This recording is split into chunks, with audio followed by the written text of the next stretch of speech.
Berkeley, California sleeps. So this exposure will take approximately 68 seconds. And Jeff Marcy planet hunts by remote control.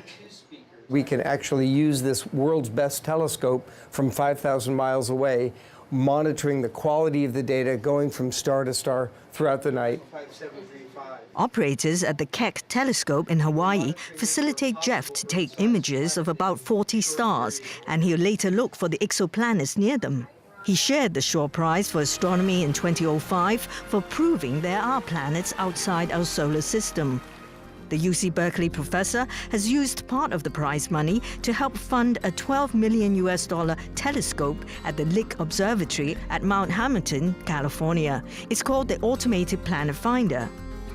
Find Earth-like planets around the nearby stars, those that, in the next century or so, we may indeed travel to, at least robotically, if not in our own bodies.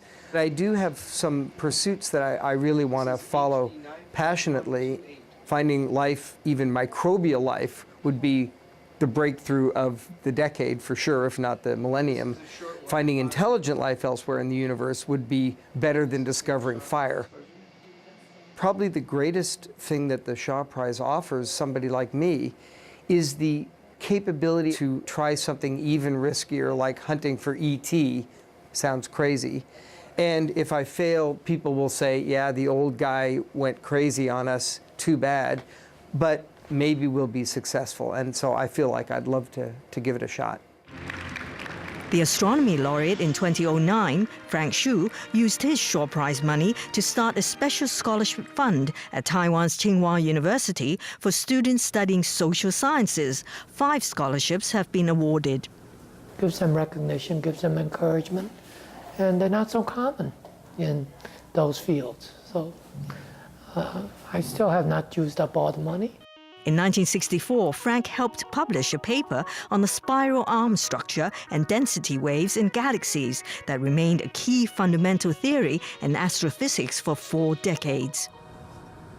In recent years, he shifted his focus to renewable energy. He has developed a device which can quickly make charcoal. Vegetation got buried in the ground. It touches hot rock. Over hundreds of millions of years, it will naturally become coal. We can't get the high pressure. Put it in beneath the surface of the molten salt. In 10 minutes, it will become charcoal. You can burn it. So when you burn them, it's completely clean.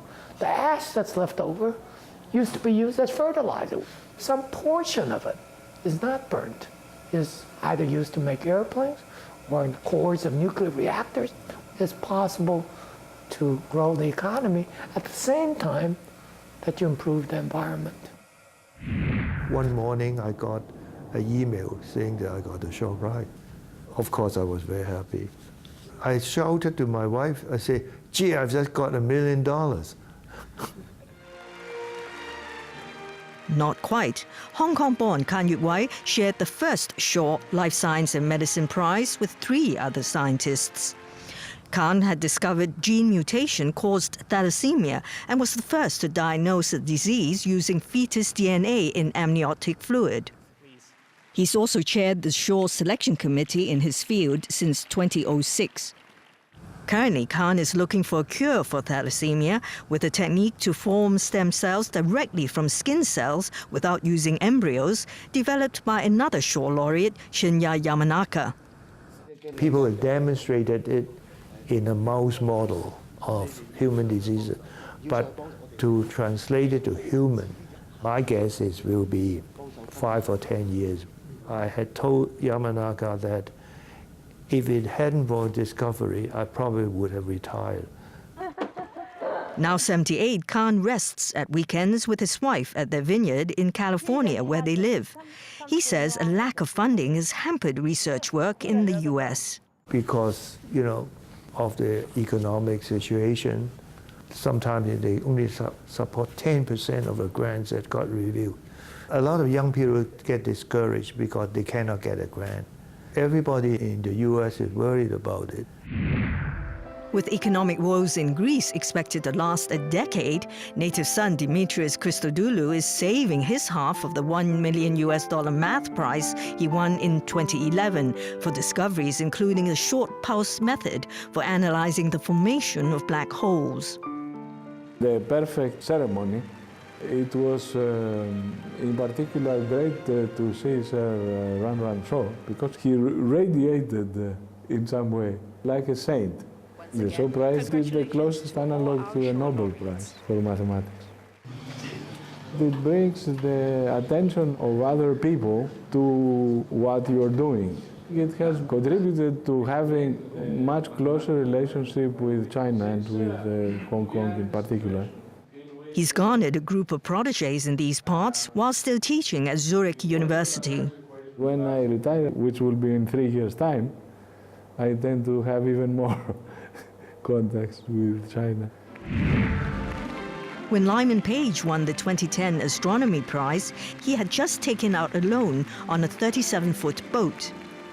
I was able to pay that off and then outfit her to sail across the Atlantic. Last summer, my son and I just sailed from Maine to Portugal. Also with his Shaw Prize money, Page established a research fund in the name of David Wilkinson, who was at the forefront of studying the afterglow of the Big Bang. He invited me to join the group at Princeton, and one of the first things we did together was write a proposal to develop techniques to measure this radiation from space, from a satellite. After we'd actually started getting data, Dave Wilkinson passed away. He'd been battling cancer for 17 years. Battling diseases preoccupies Sir Ian Wilmot, who won the 2008 Shaw Prize in Life Science and Medicine for producing world-renowned Dolly the sheep by cloning.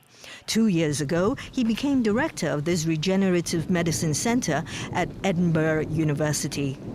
Most of the research in here is done with stem cells, and we are very close to a major hospital, so we have access to patients. We can study the diseases, try to develop new treatments.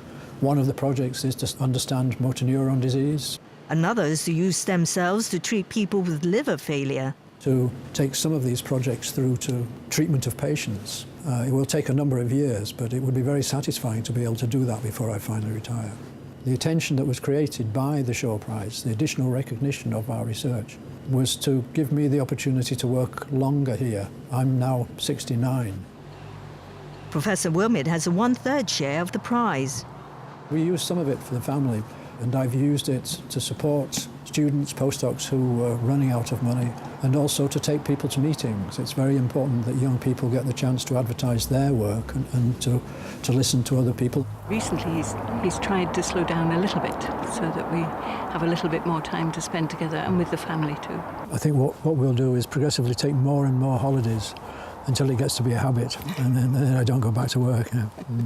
We grow vegetable and fruit, and I help with a lot of the digging and heavier work with that. I enjoy that. I love it. I could spend all day and every day in the garden. Only one of Sir Ian's 3 co-Shaw laureates, Shinya Yamanaka, also received a Nobel Prize recently. There are always people who, as it were, just miss out. It must create a little bit of disappointment and resentment, and I think we were candidates, but other people were considered more appropriate. The Nobel Prize has a big impact, very famous. Sometimes people say it's too famous. Nobel Prize winners become media celebrities, and sometimes it ruins their work. Life Science and Medicine Selection Committee member Bruce Beutler received the Shaw Prize in 2011 for his part in showing how innate immunity is activated. Shortly after that, he won the Nobel Prize. I vowed at the time that I received the Nobel Prize not to become complacent about it, not to rest on my laurels, but to use it for what good it could bring, perhaps to take new risks. That's the way I wish to use the prize, and the same for the Shaw Prize. Another of Sir Ian Wilmot's co-Shaw laureates, Keith Campbell, has passed away. It was a tragedy that he was essential to the Dolly experiment.